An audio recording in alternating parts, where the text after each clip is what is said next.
Rotarian K Srinivasan அவர்கள் ரூபாய் 7 லட்சம் மதிப்பிலான கணினிகளை ஈரோடு சிஇஓ திருமதி முனைவர் மான்விழி அவர்களிடம் வழங்கி சிறப்பிக்கிறார்.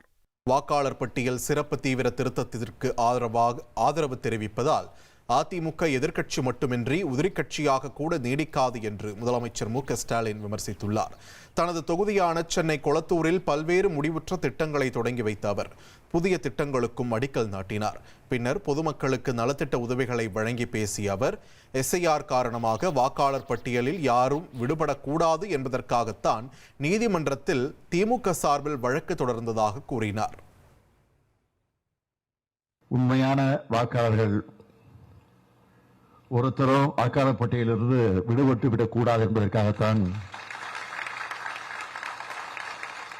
இன்றைக்கு திராவிட முன்னேற்ற கழகம் நீதிமன்றத்திற்கு சென்றிருக்கிறோம். ஆனா தமிழ்நாட்டில் ஒரு எதிர்கட்சி ஒன்று இருக்கு, அது எதிர்கட்சியாக இல்லை.